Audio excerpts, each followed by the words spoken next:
2017, que estableció el mecanismo, con algunas modificaciones, por supuesto, posteriores, de inscripción de los peritos.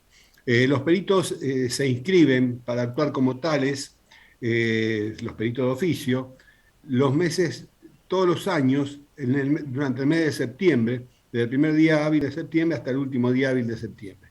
Los contadores se inscriben en el Consejo Profesional, hoy se hace todo en forma electrónica. Acá en La Plata corresponde inscribirse en la Delegación La Plata del Consejo Profesional durante todo ese mes, eligiendo la especialidad para la cual se va a inscribir, como perito contador, perito como interventor administrador, como interventor judicial, como interventor recaudador, lo que fuera. Hay un montón de especialidades que están perfectamente descritas en esa acordada. Profesor, Una vez que disculpe, se... ¿puedo Sí, hacer un agregado? Porque tengo amigos que son peritos, no, y quería saber, ¿es también necesario hacer un curso, puede ser, y aprobarlo sí, para por poder... supuesto, sí, sí, sí, sí, sí, sí. Hay que hacer, una vez que uno se recibe, hay que hacer un curso de práctica procesal. Esto tuvo origen en el año, precisamente cuando se sancionó esa acordada, porque había muchos profesionales que actuaban como peritos que no conocían absolutamente nada de derecho procesal. ¿Por qué? Porque no tienen materia de formación en la formación de grado para actuar como peritos. Los médicos, los ingenieros, salvo los contadores, que efectivamente tenemos específicamente esta materia, donde los formamos y donde vemos un montón de derecho procesal, y saben actuar como peritos. La Corte dijo, bueno, todos los profesionales que quieran actuar como peritos van a tener que hacer un curso de práctica procesal para que sepan cómo actuar procesalmente, cómo aplicar el derecho procesal. Bueno, en ese momento el Consejo Profesional de Ciencias Económicas defendió a los profesionales de ciencias económicas, diciendo que todos los profesionales de ciencias económicas tenemos en la formación de grado una materia que los forma especialmente, donde se ve derecho procesal y demás. Se hicieron presentaciones y un montón de negociaciones, pero la Corte dijo, todos los profesionales tienen que hacer ese curso, sin discriminar a los contadores, sin diferenciar a los contadores del resto de los profesionales. Bueno, o sea que tenemos que hacerlo, o tienen que hacerlo. Es un curso de 48 horas que se dicta precisamente en el Consejo Profesional de Ciencias Económicas, con profesores de la materia, profesores y jueces que dictan la materia, pero que les aseguro que por lo menos los egresados de nuestra facultad, salvo excepciones, nunca tienen ningún problema para aprobar ese curso y con notas bastante elevadas porque nosotros los formamos. Siempre hay algo para aprender, ojo, en la vida, en todo, siempre hay algo para aprender, porque nadie de ninguno de nosotros abarca absolutamente todo. Pero con la formación que nosotros les damos es un trámite, digamos. Hay que hacerlo, es presencial, bueno, pero no van a tener problema en aprobarlo. Así que sí, después le vamos a decir, pero vale la acotación que hacías vos, Lucía. Bien, entonces, le decía, una vez que el Consejo recepta todas esas inscripciones, lo envía al órgano de aplicación, que es la Cámara de Apelaciones, y una vez que depura las listas, forma los listados oficiales de peritos para el año siguiente. Que el listado empieza a tener vigencia el primer día hábil del mes de febrero y dura hasta que sea legitimado o oficializada otra lista. Generalmente las oficializaciones son por año. Este año, el año pasado, excepcionalmente por la pandemia, no se hizo una nueva inscripción, sino que se inscribieron, se validó, se le dio continuidad a la lista de los que habían inscrito en el año 2019 para el año 2021 y se habilitó la inscripción para aquellos que se quieran agregar o eliminar de esa lista. Pero si no, si nadie expresaba nada, seguía vigente esa lista. Y hay una lista única que la administra la Cámara de Apelaciones. Se llama sistema ulpiano, que es un sistema sin reposición, es decir, una vez que es designado un perito, ese perito se saca de la lista hasta que se han designado todos los peritos de ese listado y recién ahí se vuelve a reincorporar a la lista. La Cámara designa al perito ante el requerimiento de cada juzgado o de cada tribunal y envía al que requirió la necesidad de la designación de un perito, al juzgado o al tribunal, la designación de ese perito que ha sido sorteado. Se dice desinsaculado en la jerga judicial. Una vez que el perito ha sido designado o desinsaculado, se le envía al juzgado que lo requirió y el juzgado que lo requirió lo nombra como perito. ¿Mm? ¿Quedó claro esa doble designación? Lo sortea la Cámara, porque antes, ¿qué pasaba? Lo sorteaba, había un listado de peritos en cada juzgado, sorteaban los mismos juzgados, y oh casualidad, porque en la Viña del Señor hay de todo, había juzgados donde las pericias más importantes, el sorteo determinaba que siempre caigan en determinados profesionales. Las mejores pericias caían siempre, o casualidad, por designios del azar, caían siempre en los mismos profesionales. Cada uno saque sus conclusiones. Bueno, para evitar eso, hoy designa la Cámara con un sorteo y es bastante normal, como debe ser, y bastante transparente el sistema de designación de los peritos. ¿Mm? Bueno, el juez recibe esa designación y nombra al perito. Y el perito debe aceptar el cargo. La notificación hoy es por cédula papel, que ya mucho no se utiliza, y fundamentalmente es por cédula electrónica. Hoy cada uno de los que actuamos como profesionales debe establecer un domicilio electrónico que se saca en el Consejo Profesional de Ciencias Económicas para recibir todas las notificaciones como si fuese el domicilio profesional. También debe fijar un domicilio profesional físico, porque a veces no se puede comunicar electrónicamente y llega la cédula papel. O también hay profesionales que a veces no constituyen o pierden el domicilio o el domicilio se cae por alguna causa, entonces se los tiene que notificar en formulario de papel o en cédula papel. Pero básicamente la notificación es electrónica.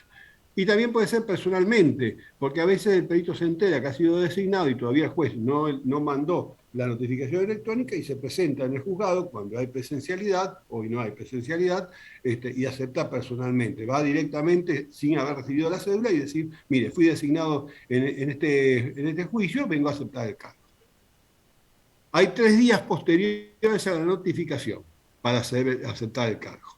Y las primeras 4 horas, hay un plazo de gracia que son las primeras 4 horas del cuarto día siguiente al de la notificación de la designación.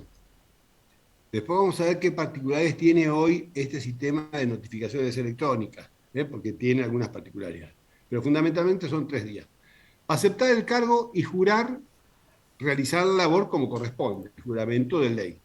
Esto también hoy se hace electrónicamente. Antes teníamos que ir con la cédula de designación al juzgado o personalmente al juzgado, pedir el expediente y el empleado de mesa de entrada, teóricamente debía hacerse ante el secretario, pero lo hacía un empleado de mesa de entrada, nos tomaba la designación, se dejaba constancia de ello en un escrito y firmábamos el escrito de designación. Puede ser que cuando vuelva la presencialidad algún juzgado lo haga.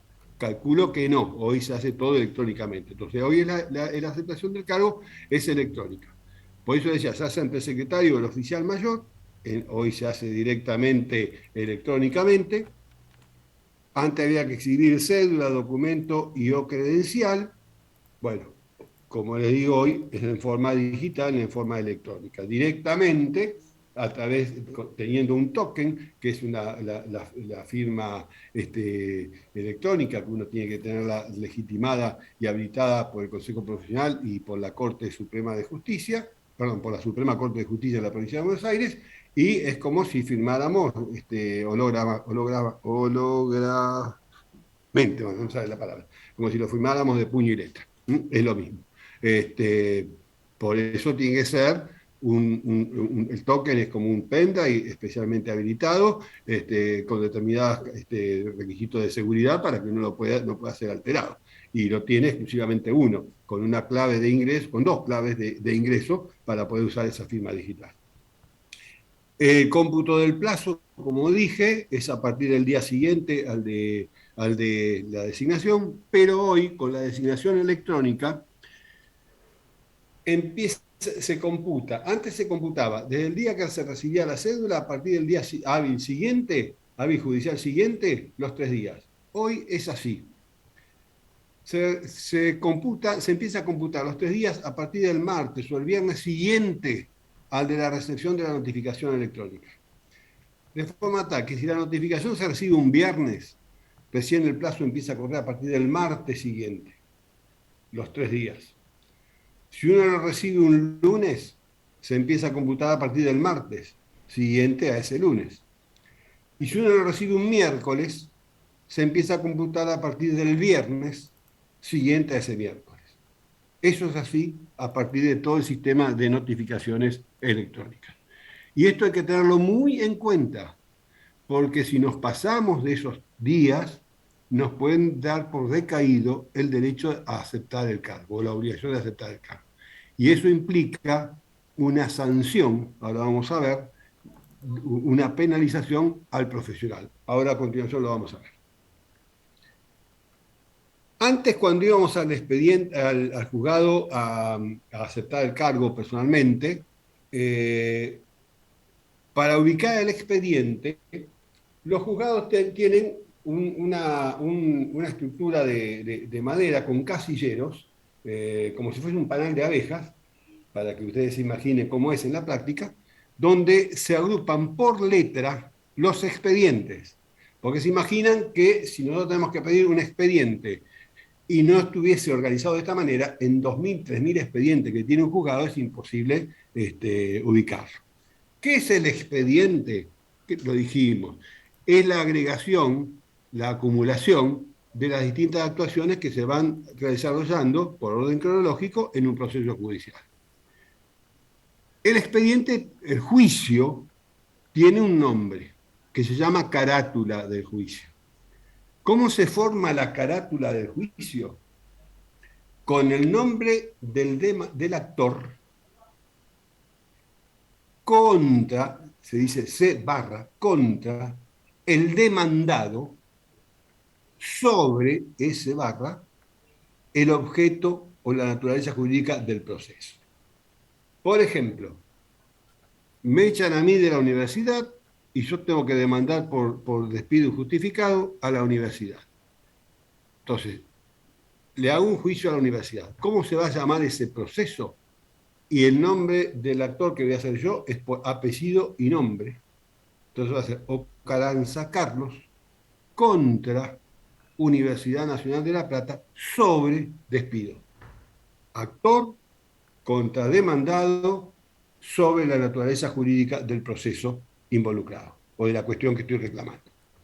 Entonces, cuando yo tengo que, en el juzgado, cuando se tiene que ubicar un expediente, ahora se hace todo electrónicamente, es mucho más fácil, pero en algún momento va a volver la presencialidad y a veces hay cuestiones que hay que ver directamente en el juzgado. Entonces, tenemos que pedir el expediente y lo vamos a pedir por Ocaranza Carlos contra la Universidad Nacional de La Plata. ¿Qué va a hacer el empleado de mesa de entrada? Va a ir al casillero de la O, donde van a estar todos los expedientes que empiezan con O allí. Entonces no tiene que buscar entre los 3.000 expedientes, sino que va a buscar específicamente entre todos los expedientes que forman o que comienzan con la letra O. ¿Se entendió? Y así con todos los expedientes. Es la forma de ubicar. Hoy, vuelvo a repetir, con los procesos digitales, cuando a ustedes les toque desempeñarse, va a ser todo digital seguramente. Hoy los procesos, todo el expediente, hasta el expediente es digital, todavía hay muchos expedientes de papel, pero algunas cuestiones hay que verlas directamente en el juzgado, porque hay que hablar con el juez o con el empleado de mesa, con el secretario, o porque nos llaman y hay que ver, hay que ubicarlo, entonces se ubica de esa manera. Y cuando uno acepta el cargo, y esto sí hay que tenerlo en cuenta, muy importante, hay que ver si hay incompatibilidades. Si hay incompatibilidades para el ejercicio de la función como perito. A ver si lo tengo acá. Bien. Son las causales de excusación y recusación, que están establecidas en el artículo 17 del Código de Procedimiento Civil y Comercial de la provincia de Buenos Aires. Ustedes que ya han visto auditoría, porque la materia es correlativa, son prácticamente las mismas condiciones que son establecidas para que cuando no existe independencia de criterio por parte del auditor. Son prácticamente las mismas, porque tiene que ver con la independencia de criterio fundamentalmente.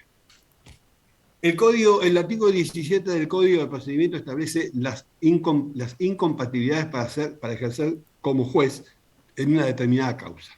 Y se aplica supletoriamente para todos los auxiliares de la justicia o funcionarios de la justicia que no sean empleados del Poder Judicial. Vamos a ver algunas, porque son un montón. Yo me remito a que ustedes la vean en el artículo 17 del Código de Procedimiento. Si no, perdemos mucho tiempo. Pero, por ejemplo, son causales legales de recusación. ¿Cuál es la diferencia entre recusación y excusación? Excusación es cuando el profesional detecta que hay una incompatibilidad, entonces le pide al juez que sea eximido, se excusa de actuar en ese proceso porque hay una incompatibilidad. Por ejemplo, es pariente directo de una de las partes, perdería total objetividad o se presumiría que se pierde la objetividad o la independencia de criterio. Entonces el profesional directamente se excusa. Y recusación es cuando el profesional, no habiendo advertido o habiendo advertido, no se excusó, un tercero, las partes o un funcionario judicial, lo recusa, pide que sea eximido, que sea apartado de ese proceso. Vieron que muchas veces en la televisión se habla de la recusación de un juez, la recusación con causa o sin causa de un juez. Bueno, esto es lo mismo con un profesional perito. Vamos a nombrar alguna de ellas. Por ejemplo, el parentesco por consanguinidad dentro del cuarto grado. Esto ni lo copien porque lo tienen en el artículo 17. Lo menciono dos o tres para que ustedes sepan cuáles son. Parentesco por consanguinidad dentro del cuarto grado y segundo de afinidad con alguna de las partes, su mandatario o letado. Obviamente, se presume sin admitir prueba en contrario que no es objetivo. Por más que intente y que sea totalmente objetivo, el hecho de existir eso lo invalida. Tener el juez o sus consanguíneos o afines, en este caso los peritos, interés en el pleito o en otro semejante. A lo mejor somos empleados, somos el contador de una empresa que litiga en ese proceso y nos designan como perito. Obviamente que no podemos actuar porque es una incompatibilidad, pero formamos parte de una de las partes o tenemos una relación económica con una de las partes. Tener el juez pleito pendiente con el recusante o tener el perito, en este caso, un pleito pendiente con alguna de las partes. Bueno, y así sucesivamente hay un montón de otras, fíjense todas las que hay. Me remito, yo lo nombro para que ustedes sepan que existe y me remito al artículo 17 del Código de Procedimiento Civil y Comercial de la provincia de Buenos Aires, que también lo recepta el Código de Procedimiento Civil y Comercial de la Nación. Me interesa ver esto sí es importante. Deberes de los peritos. Deberes de los peritos. Los peritos deben actuar con absoluta diligencia, con absoluta responsabilidad, con absoluta idoneidad profesional. El primer deber es aceptar el cargo. Desde el momento que voluntariamente nos inscribimos para actuar como peritos, sabemos que tenemos que aceptar el cargo en todas las pericias que nos designen, salvo que exista una causa de excusación. Si no, no podemos dejar de aceptar el cargo, porque si no, si pudiésemos tener esa posibilidad, elegiríamos en cuáles procesos actuar y en cuáles procesos no, porque no todos los procesos son iguales. Hay procesos que a veces se convierten en carga pública, y hay procesos que son muy bien remunerados. Generalmente aquellos procesos donde el Estado es parte son procesos que el honorario se va a cobrar. Y hay procesos donde una de las partes, por ejemplo, es un trabajador que actúa con beneficio de litigar sin gastos por naturaleza, ya lo vamos a ver qué significa esto, y la otra parte es una empresa que está quebrada. Y si nos designan perito en ese proceso, vamos a tener que actuar como si fuese el proceso más grande de todos los que nos puede tocar, presentar, realizar toda la labor y a lo mejor no cobramos un peso. Se transforma en una carga pública. Hay de todo en la viña del Señor. No se asusten porque hay muy buenos trabajos. Yo siempre cuento, tengo una larga actuación en justicia, he tenido cargas públicas, he tenido procesos donde han sido bien remunerados y particularmente tuve una pericia hace muchos años, ya hace más de 20, 25 años, donde había 100 actores, 100 trabajadores que formaban una parte actora de un volumen de demanda muy grande, que me llevó mucho tiempo realizar esa labor pericial, la hice con algunos colegas que me ayudaron y cobré un honorario que en aquel momento, yo tengo una casa de 2 plantas, en aquel momento me permitió construir la segunda planta de la casa. Y imagínense, yo no sé cuánto es a valores de hoy, pero imagínense la envergadura, de construir una segunda planta de una casa. Entonces hay pericias que son muy bien remuneradas, y hay otras que son carga pública. Los que hacemos impuestos, los que tenemos estudios, a veces liquidamos un impuesto, el cliente se va con el impuesto, le transmitimos, y encima a la que le hacemos pagar impuestos, le pretendemos cobrar honorarios, no nos pagan nunca. Bueno, son cargas públicas. Hoy vencía, y yo hoy estaba pensando en la obligación de, cuando actuamos como peritos, tenemos un vencimiento y tenemos que responder como sea, y a lo mejor tenemos que trabajar un sábado y un domingo. Yo ayer, como hoy tenía que dar clase, hoy vencía la recategorización del monotributo. Yo tuve que trabajar ayer, que fue feriado, todo el día para la recategorización de los clientes. Y algunos ni se enteran que uno los recategorizó. Y se cree que vamos a cobrar ese honorario, ni lo vamos a cobrar. Pero si nosotros no lo hacemos, como profesional tenemos la obligación de hacerlo. Eso es la responsabilidad profesional. Y eso son a veces cargas públicas. Váyanse acostumbrando que estas cosas ocurren. Así como también hay clientes que no preguntan cuánto hay que pagar, vienen y nos pagan directamente. Hay de todo, vuelvo a repetir, en la Viña del Señor. Bueno, aceptar el cargo. Esto es fundamental. Comparecer ante el juez y el secretario todas las veces que el juez y el secretario nos llame para darles explicaciones de lo que estamos haciendo o de lo que hicimos o de lo que dijimos. Si no lo hacemos, si no aceptamos el cargo, nos sancionan. Si no comparecemos ante el juez o el secretario, nos sancionan. La sanción es la eliminación del proceso, la eliminación de las listas y la sanción económica de no cobrar honorarios si es que lo tuvimos regulado. Practicar la prueba. Personalmente, el cargo de perito es personal e indelegable. Y ojo, porque muchas veces prestamos, yo no lo hago, pero hay muchos que prestan nombre porque se anotan para actuar como perito, no tienen tiempo o no les interesa realizar la labor de pericial, lo designan como perito, le dan todo eso.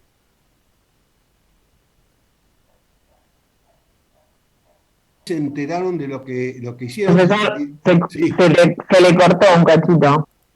bien, bien, ahí está, sí. Conexiones inestables. A ver. ¿Ahora me escuchan? Sí, sí. Sí, se escucha, ahora Bien. sí. Decía, practicar la prueba en forma personal. El cargo del perito es personal e indelegable. No puede no hacerse personalmente. Decía que hay profesionales que se anotan para actuar como perito y después son prestadores de nombre. Son designados peritos, toman los datos y se lo dan a otro profesional para que realice la pericia. Ni saben lo que hicieron y van y firman la pericia. El día de mañana hay una audiencia donde el perito tiene que comparecer y no puede comparecer el otro, porque el cargo es personal e indelegable y tiene que comparecer el que prestó el nombre y a lo mejor no tiene la menor idea de lo que hizo. Y ojo con eso, porque lo pueden sancionar, porque vuelvo a repetir, está cometiendo un acto que está penado, porque el cargo es personal e indelegable. Esto advierto porque hay muchos casos en que se hace. Realizar, bueno, esto es lo que decía, personalmente las operaciones. Esto no significa que uno en algunos casos, como me pasó a mí en esa prueba pericial de 100 actores, de 100 despedidos, que yo no tenga colaboradores, que no tenga un equipo de trabajo, pero el responsable directo de las manifestaciones, de las conclusiones y de lo que expongo en el dictamen pericial, soy yo, o fui yo, que era el que estaba designado como perito. Expedirse en tiempo y forma. En tiempo y forma. Tenemos un plazo máximo para realizar la pericia y presentar el dictamen pericial. Y además, en forma significa siguiendo la estructura que vamos a ver en su momento, respetando los requisitos sustanciales y los requisitos formales del dictamen pericial. También, si no lo hacemos en tiempo y no respetamos la forma, la pericia, por más excelente que sea, puede ser rechazada y no ser considerada por el juez. Bueno, esto va de suyo. Uno es como respetar la luz verde del semáforo y la luz roja del semáforo. Va de suyo, pero hay que decirlo. Obrar y conceptuar con lealtad, imparcialidad y buena fe. Esto debe ser norma de vida en todos los actos de nuestra vida, ni hablar como profesional. Nuestros profesionales, los egresados de nuestra facultad, tienen que tener esta norma y los matriculados de nuestro Consejo Profesional tienen que tener esta norma de conducta. Y sobre todo ustedes, que son los profesionales ya dentro de pronto, yo digo del mañana, pero ya dentro de pronto, esto lo tienen que tener como norma de vida. Bueno, fomentar su dictamen, demostrar lo que uno dice. Si uno, por ejemplo, tiene que determinar una indemnización por despido, describir perfectamente en números, con cálculos, cómo se llega a ese monto de indemnización por despido que le correspondería percibir, siempre en potencial, porque el perito aconseja, el perito no decide. Después vamos a ver las distintas formas de vincular el dictamen pericial con el órgano jurisdiccional. Pero en nuestra legislación, básicamente, el perito le está dando elementos al juez. El que decide es el juez. Nosotros diríamos, de prosperar la demanda, le correspondería percibir 292.343 pesos en concepto de indemnización por despido. Ahora, también debemos decir cómo llegamos a ese importe. Y finalmente, rendirlo de forma clara y precisa. No podemos decir, y me parece que le correspondería alrededor de 200.000 pesos. No, le correspondería, según estos cálculos, 292.345 pesos con 25 centavos, para hacerlo más detalladamente. ¿Me explico? De forma clara y precisa. Clara significa que lo entienda cualquier técnico en la materia, y ni hablar el juez. Y precisa con datos concretos, que no sean evasivos o aproximaciones. Derechos, así como hay deberes, hay derechos, obviamente. El principal derecho es el patrimonial. El patrimonial está relacionado con los honorarios, el cobro de los honorarios que están perfectamente establecidos en nuestra ley de ejercicio profesional, están arancelados y determinados, ya lo vamos a ver en su momento con mucho lujo de detalle, y también a que le sean atendidos los gastos extraordinarios que surjan como consecuencia de la realización de una prueba pericial. Por ejemplo, si yo soy designado perito contador acá en La Plata, pero la empresa tiene una sede en Mar del Plata, y me tengo que ir a Mar del Plata, ojalá sea en febrero, enero, febrero, ¿no? Y me tengo que ir allá, la parte que pidió la prueba, como es un gasto extraordinario, no es un gasto ordinario de mi desempeño, me tiene que financiar y atender todos los gastos que determine esa realización de la prueba en la ciudad de Mar del Plata. Ya lo vamos a ver también con más lujo de detalle, todo lo que es anticipo de gastos y honorarios, pero es un derecho patrimonial. Y dice pérdida del derecho. Pérdida del derecho es cuando no presentamos el dictamen en tiempo y forma, o lo presentamos mal, o nos llaman a comparecer ante el juez y el secretario y no lo hacemos, o nos piden aclaraciones, o nos hacen observaciones, o nos impugnan el dictamen y no lo respondemos, nos van a remover de ese cargo, nos sancionan y perdemos el derecho, perdemos el derecho al cobro del honorario, además de otras sanciones que ya vamos a ver. Por supuesto, libertad para investigar. Absoluta libertad para investigar. No puede ser que de alguna manera nos induzcan las partes o alguien a expresar las conclusiones de determinada forma. Ni nos pueden limitar dentro del ámbito de nuestro de trabajo la facultad de investigación. Amplísima libertad de investigación dentro del límite de la pericia. Porque si es una pericia laboral, no vamos a ir a averiguar cuestiones patrimoniales de la empresa, por ejemplo. Dentro de ese ámbito o dentro de los límites de la prueba pericial laboral, tenemos amplísima libertad de investigación. Y derecho a que se le faciliten todos los medios adecuados para realizar la encomienda. Todo lo que sea necesario para realizar esa labor pericial nos tiene que brindar la parte involucrada a la cual se realiza la prueba pericial. A veces hay partes o empresas que son ordenadas y otras que no, o empresas que colaboran y otras que no. Y a mí me ha tocado en alguna oportunidad llegar a una empresa a pedir la documentación y me decía, ahí está la documentación. Y estaba toda la documentación en una habitación, toda desparramada, desordenada, y me la tendría que arreglar como pueda. Al principio uno hace cualquier cosa, después cuando uno tiene más experiencia le dice, no, señor, usted tiene la obligación de presentarme la documentación ordenada. Hágalo porque si no digo que la documentación no se me fue presentada o que me fue presentada en forma desordenada, que es imposible averiguar y eso le juega en contra. Bueno, esto es porque hay de todo, vuelvo a repetir, en la viña del Señor. Pero el derecho concreto es que se le faciliten los medios adecuados para realizar la encomienda.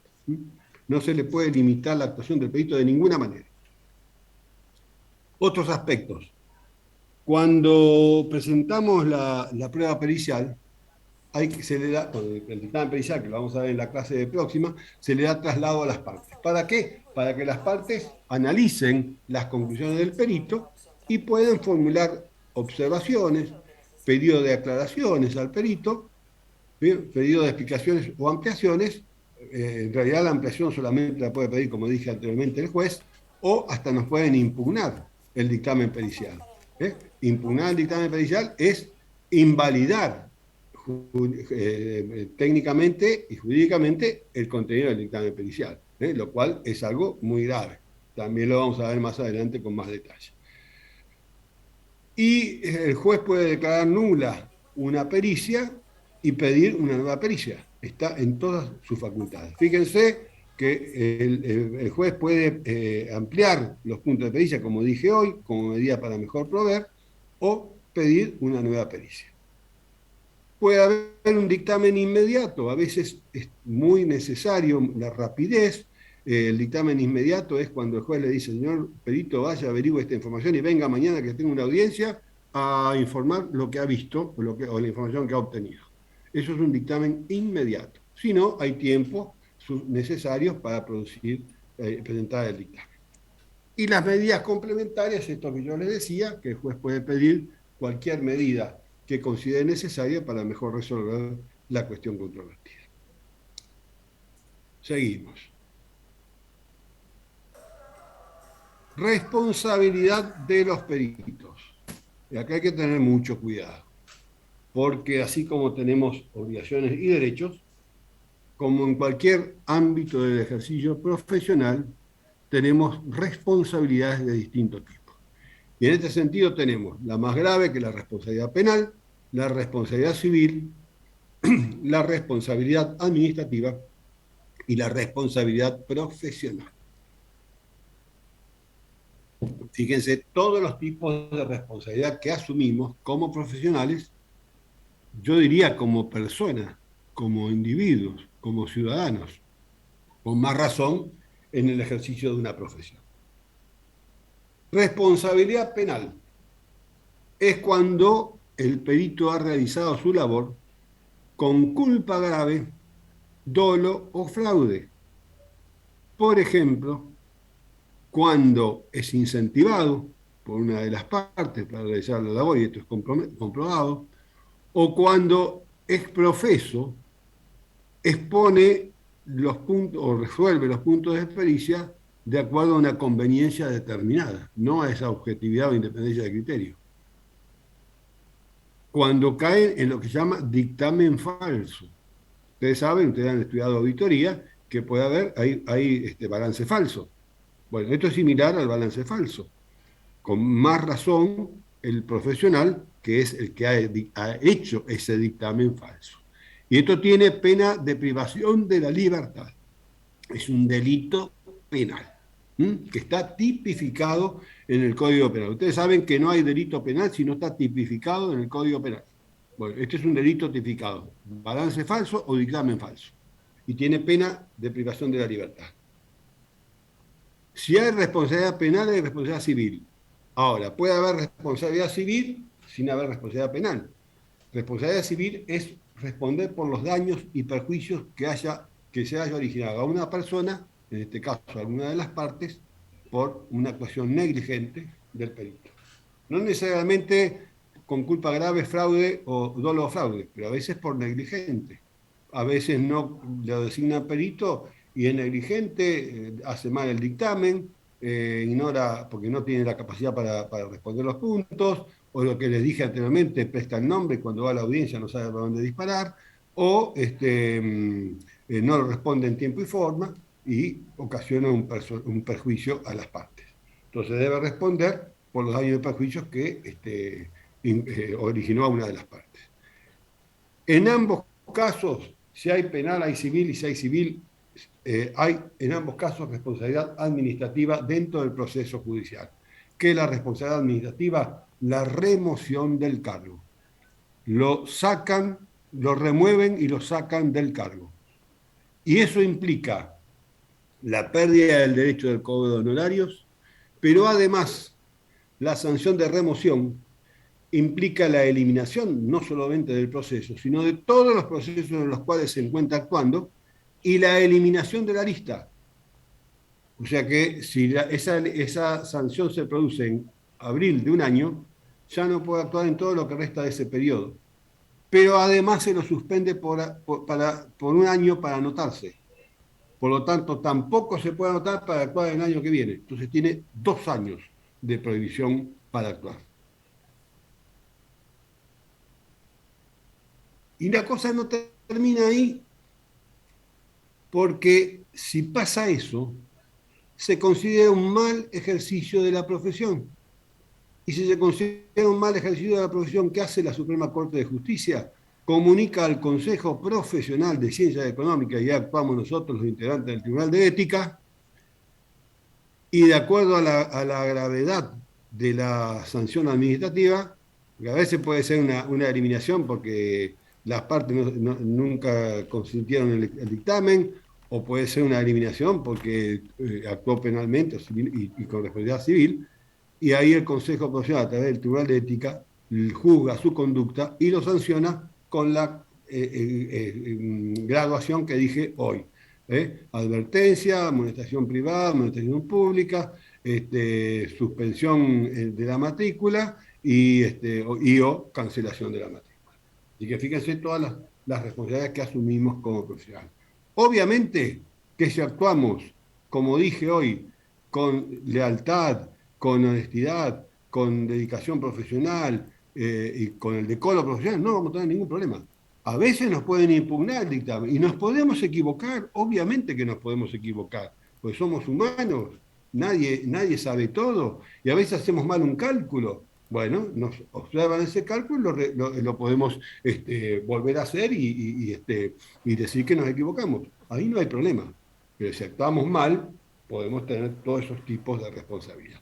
Esto vale para la actuación como perito como para cualquier tipo de actuación profesional. Cualquier tipo de actuación profesional. Vuelvo a repetir, si uno actúa con lealtad, con honestidad, con profesionalidad, no va a tener ningún problema de responsabilidad.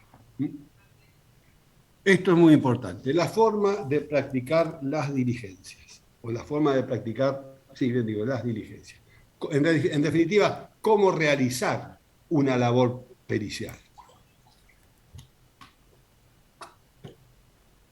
¿Cómo vamos a llevar a cabo una pericia?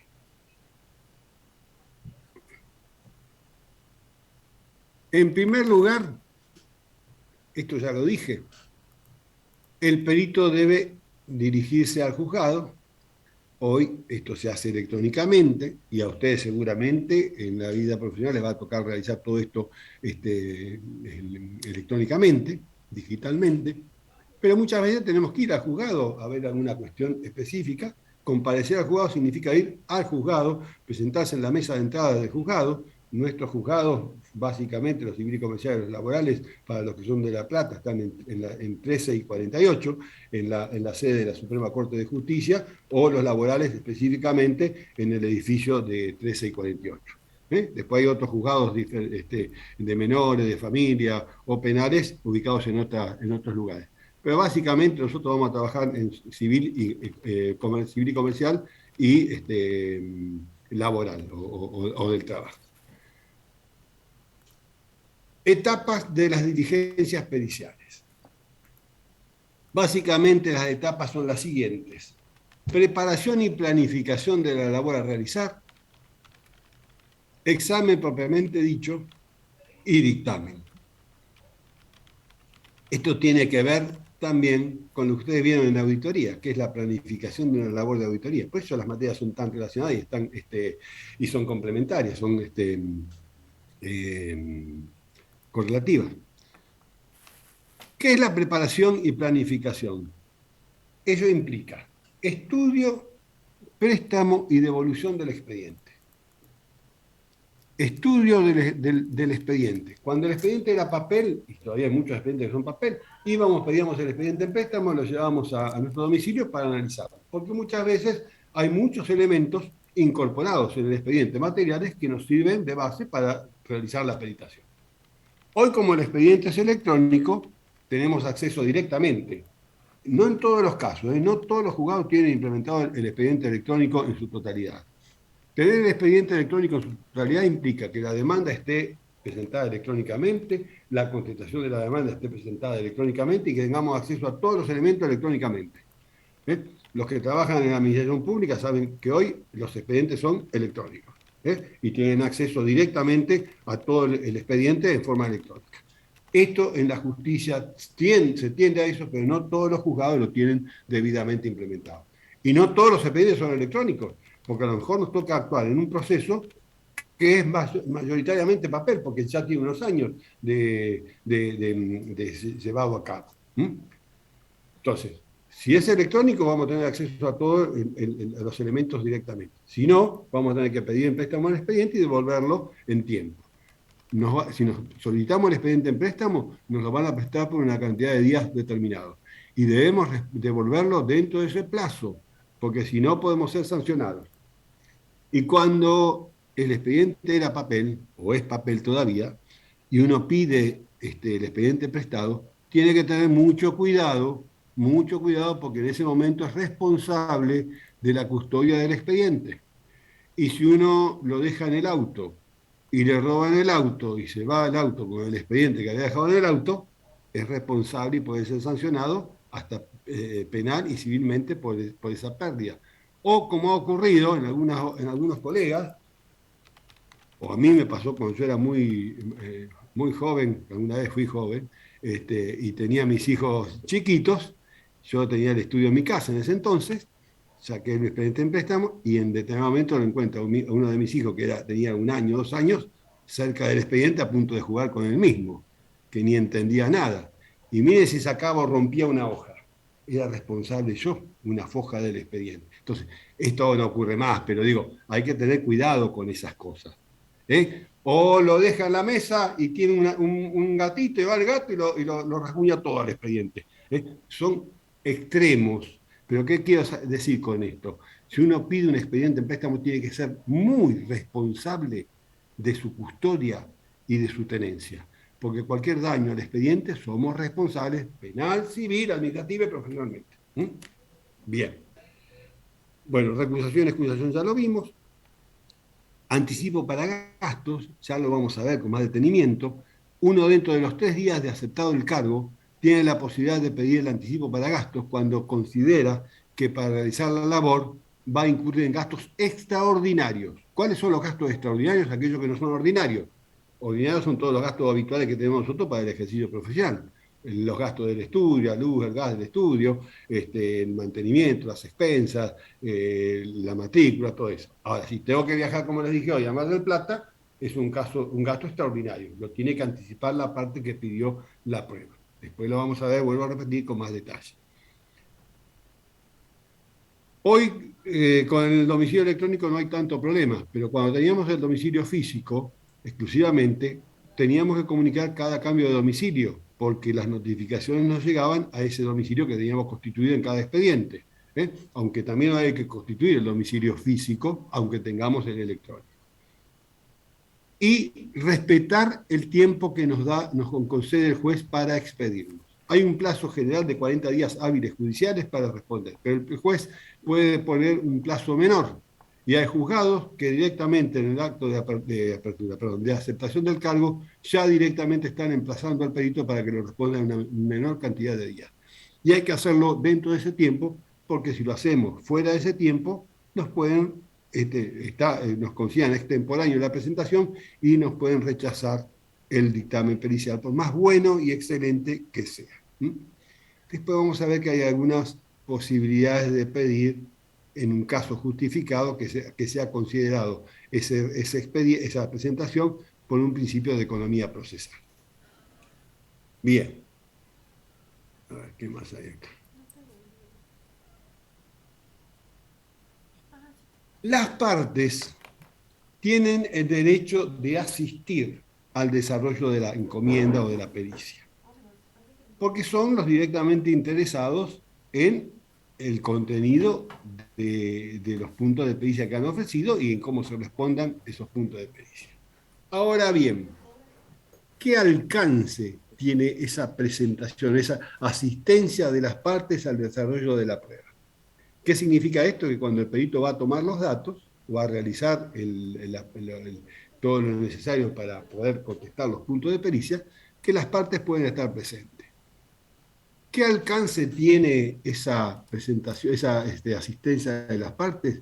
Simplemente se limitan o se limita esa presencia a observar ocularmente lo que hace el perito.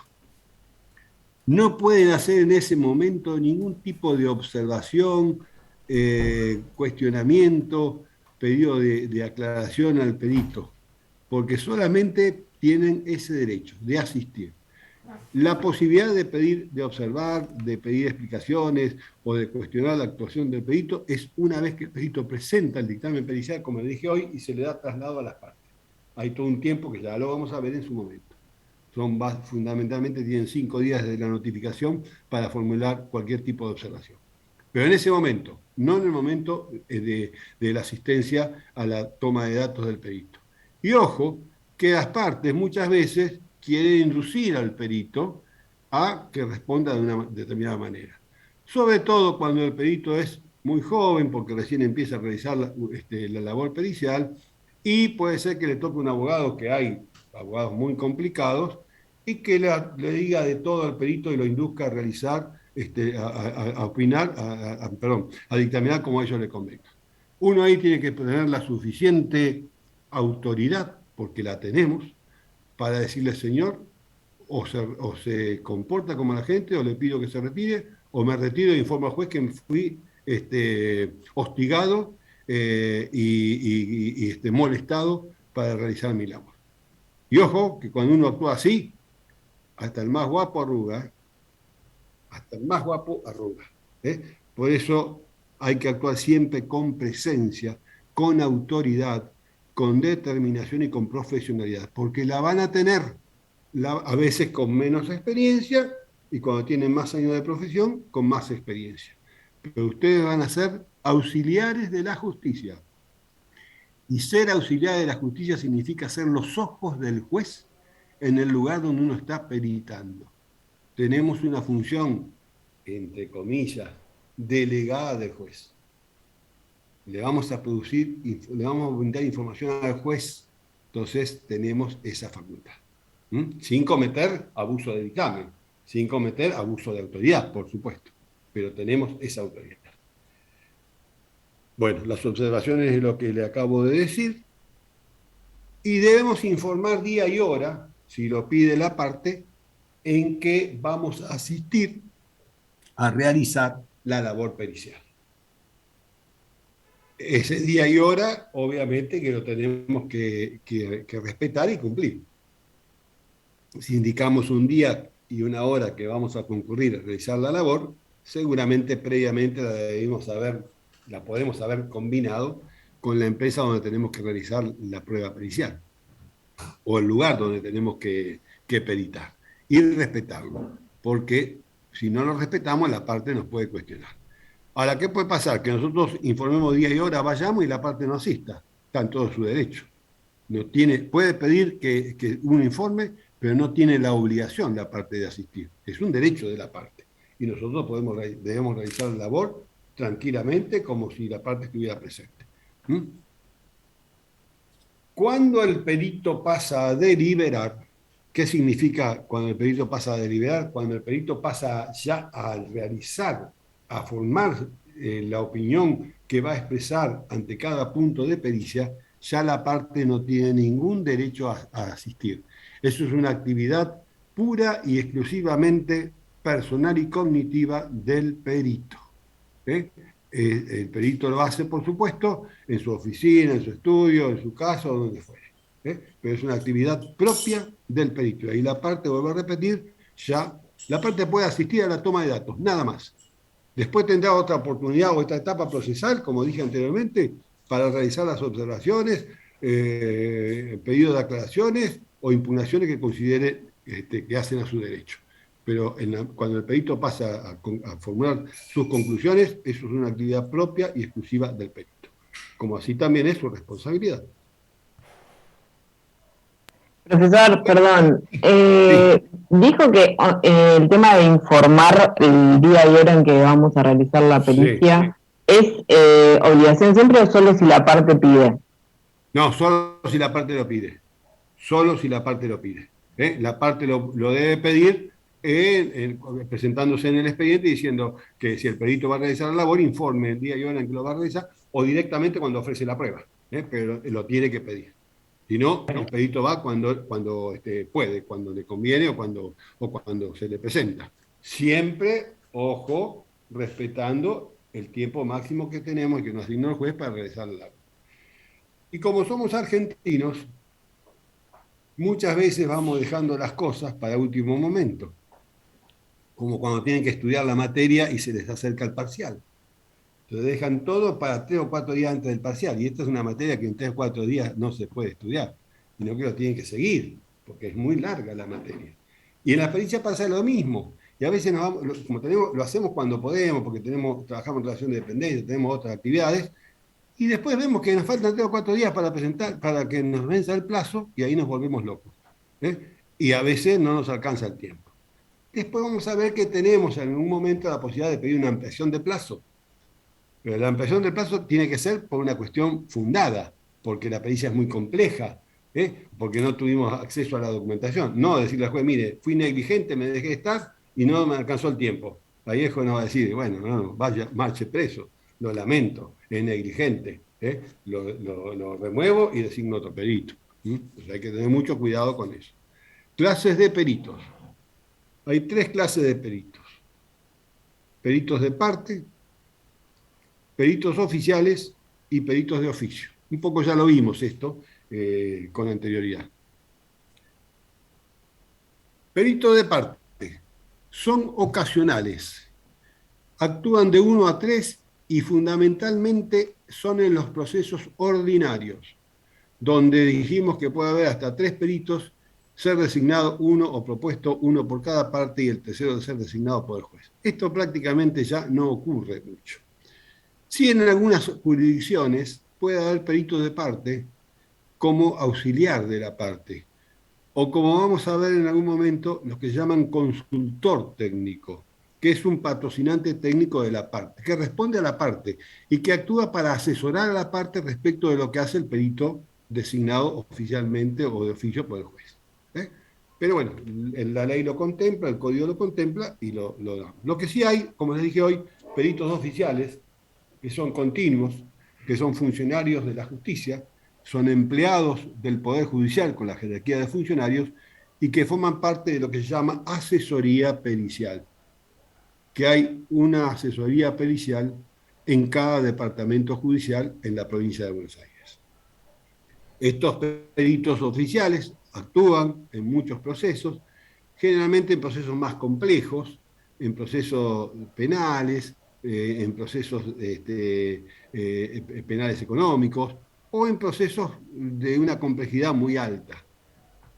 Son, vuelvo a repetir, empleados del Poder Judicial con la jerarquía de funcionarios.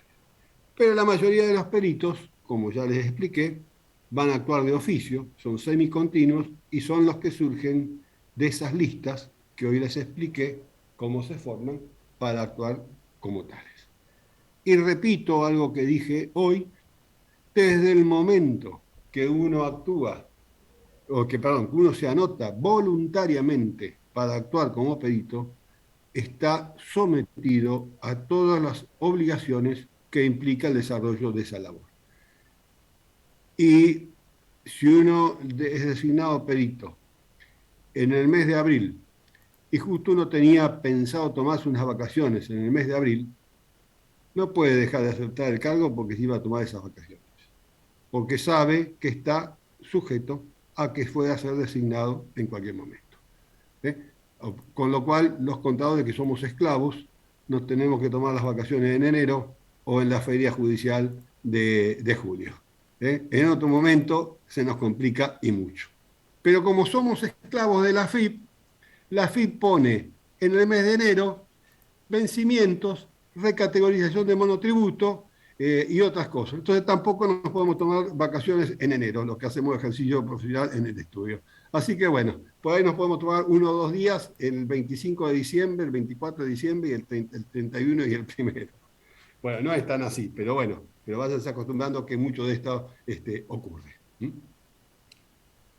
Sí, tenemos derecho a pedir licencia cuando estamos anotados por causas justificadas. Las causas justificadas son un caso de enfermedad o eventualmente, si el juez lo considera, y tenemos programado un viaje hace un año, que tenemos programado un viaje al exterior, por ejemplo, y el juez de buena voluntad lo consiente, podemos pedir una licencia para actuar en ese proceso. Esto a veces ocurre. No es todo tan estricto, pero sí, si el juez se pone en estricto, es estricto. Bien. Hay muchas analogías y diferencias con el testigo, porque hay muchas similitudes entre un testigo y un perito, pero también hay muchas diferencias entre un testigo y un perito. Esto lo decimos porque a veces hubo época que un poco se lo consideraba al perito testigo, y puede ser que en algún momento el perito sea considerado testigo en algún tipo de proceso. Por eso decimos analogías y diferencias con el testigo. ¿Cuáles son las analogías entre la actuación pericial y la actuación como perito? Déjenme ver una cosa para programar la clase. Bien. Analogías con el testigo. Ambas son actividades humanas. Cuando vimos la prueba testimonial, que testigos pueden ser las personas humanas. Son actividades humanas. Y les hago una aclaración. Hoy el Código Civil y Comercial de la Nación, Código Civil y Comercial Unificado, habla de 2 tipos de personas, 3 tipos de personas. Personas humanas, personas jurídicas de carácter privado y personas jurídicas de carácter público.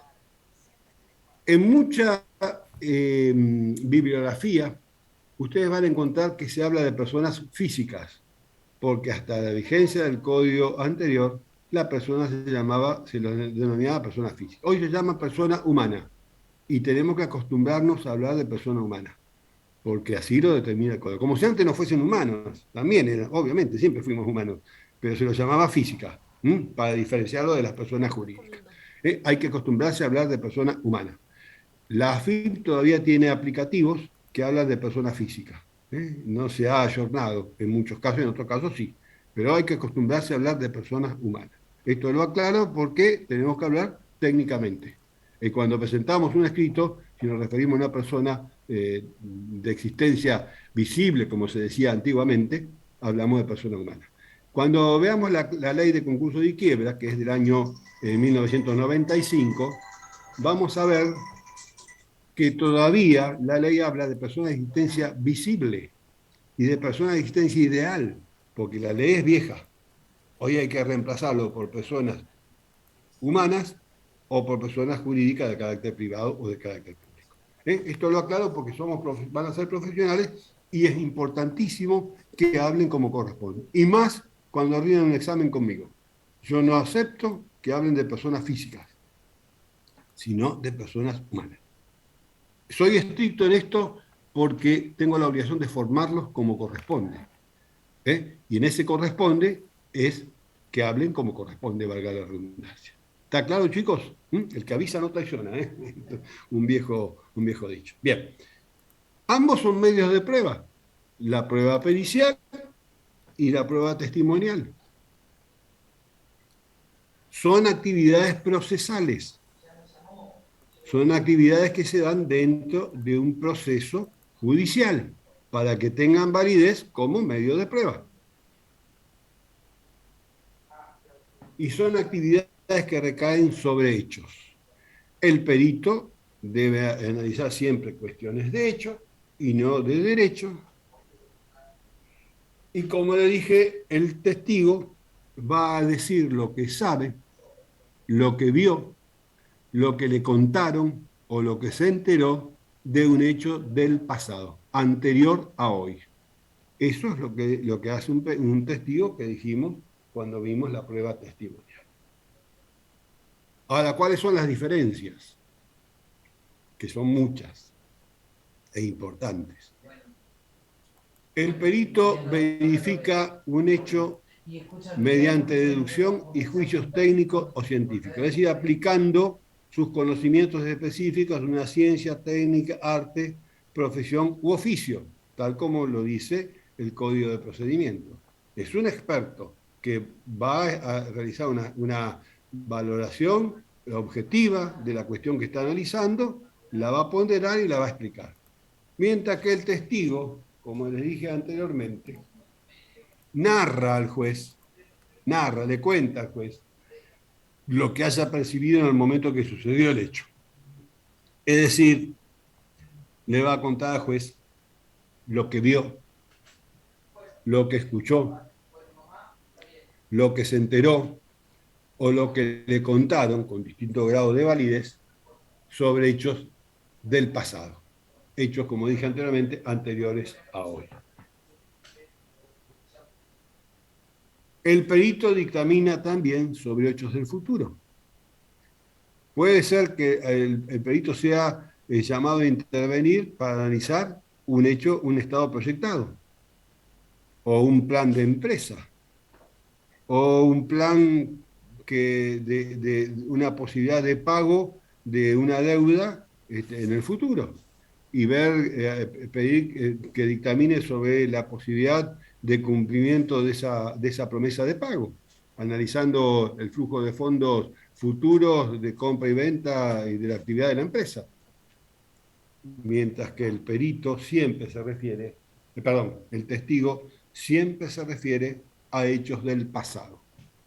¿Por qué? No puede atestiguar de algo que no vio, de algo que no sabe, de algo que no le contaron o de algo que no se enteró, porque estaría incurriendo en falso testimonio.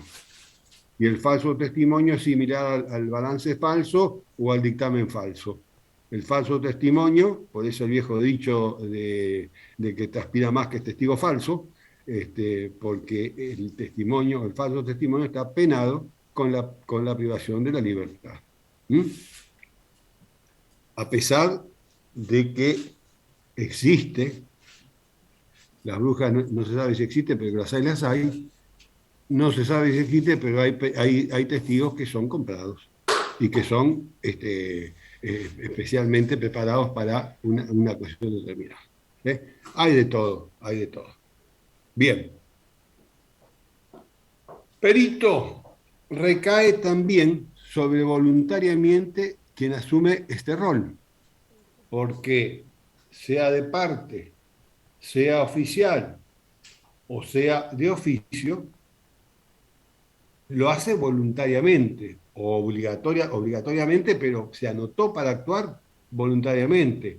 Se ofreció para actuar en relación de dependencia voluntariamente, puede renunciar en cualquier momento. O si es perito de parte, también se lo hace voluntariamente. Mientras que el testigo o el testimonio es un deber cívico y obligatorio, a tal punto que el testigo puede ser obligado a comparecer bajo el auxilio de la fuerza pública. Si una persona es designada como testigo y se niega a hacerlo, puede ser que la policía lo vaya a buscar para que atestigue, para que comparezca obligatoriamente. Después dirá si sabe, no sabe, si se olvidó, si se le nubló la mente, si no vio nada o lo que fuere. ¿Eh? Pero en el momento que es ofrecido como testigo, tiene que comparecer obligatoriamente. Y ni hablar si es testigo obligatorio de un allanamiento, como ya les dije. Se produce un allanamiento en un lugar y ustedes pasan por ahí y los ven y le dicen, señor, venga, venga a ver, Lucía, a ver, Daniela, usted pasaba por acá, venga que va a ser testigo obligatorio de este allanamiento. Y a lo mejor el allanamiento dura media hora o dura 12 horas. Y ahí no puede argumentar uno nada en contrario, salvo que tenga un problema de salud o, esto no lo graben, no lo digo yo, no tengo documento y si no tienen documento no pueden acreditar identidad. Esto se los digo por si alguna vez le pasa algo de eso. No lo dije yo, no lo graben, bórrenlo. Hay formas. Pero bueno, ojo que si son tomados como testigo obligatorio hay que comparecer. Al perito se le remunera su trabajo, mientras que el testigo es carga pública, salvo que sea un testigo falso. Pero bueno, jurídicamente el testimonio es carga pública. Desde el momento que somos designados como testigos, tenemos la obligación de comparecer y de atestiguar lo que sabemos, lo que vimos, lo que nos contaron, lo que nos enteramos. El perito necesita para actuar un encargo judicial. Dijimos que la pericia es producto de un encargo judicial. Mientras que el testigo puede presentarse espontáneamente en un proceso. No necesariamente tiene que ser ofrecido como testigo. Muchas veces, cuando ocurren accidentes de tránsito, se publica que se pide que si hay alguien que haya presenciado ese accidente de tránsito, se presente espontáneamente en el juicio. O directamente alguien que vio algo y en algún momento dice, pero yo vi eso, hoy me presento a atestiguar lo que vi, lo que escuché, lo que comentaron, lo que me enteré o lo que fue. Por eso esa es la gran diferencia. El perito requiere un encargo judicial y el testigo se puede presentar espontáneamente. Bien.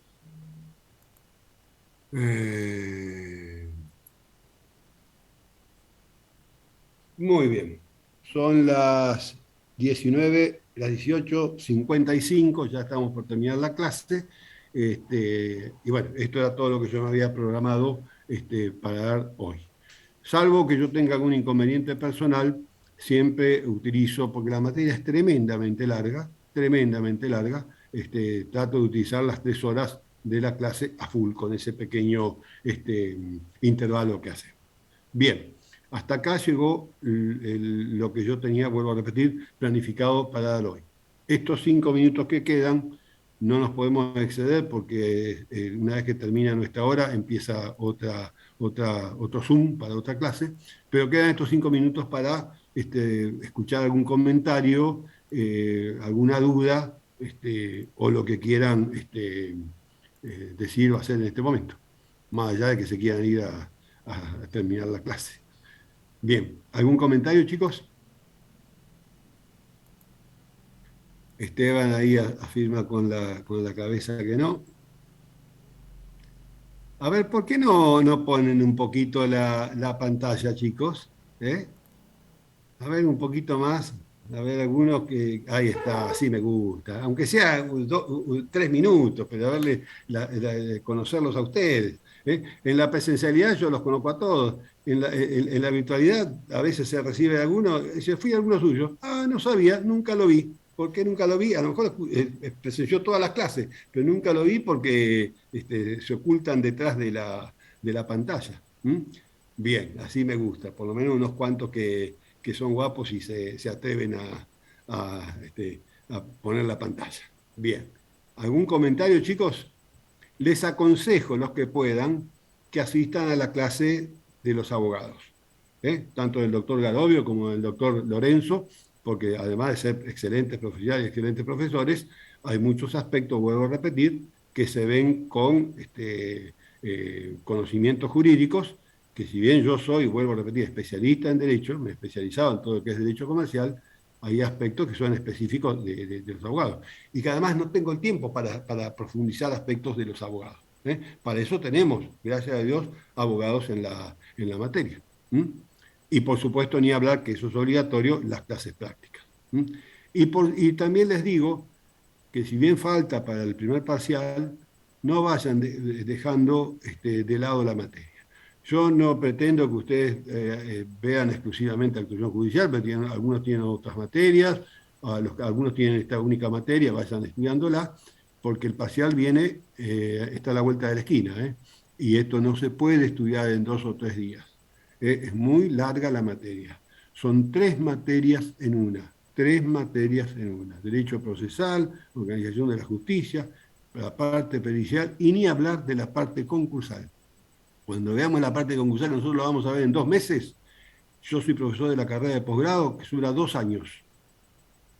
Y soy profesor, he sido profesor, ahora ya no soy de esa materia, en una formación de grado, siempre pongo este ejemplo: 48 horas reloj de un artículo de la ley, el artículo 39, informe general del síndico. Era una materia, un solo artículo de la ley. Así que imagínense lo que hay para hablar. Obviamente que a ustedes no se lo vamos a exigir, eso es para una formación de posgrado, pero hay un mínimo que sí les vamos a exigir. Entonces, no se asusten, no es para tanto, pero sí es para tomar conciencia de lo extenso que es la materia. Lo que yo quiero con esto es decirle que vayan estudiando un poquito, un ratito, algún día de la semana, para que no los sorprenda el parcial. ¿Estamos, chicos? Sí, profe. Ya son casi las 19, perdón, sí, las 19 bien digo, y no quiero invadir clase de otro profesor. Así que si no hay ningún comentario, bueno, les agradezco que me hayan escuchado. Hay una gran cantidad de alumnos y eso para mí es una satisfacción.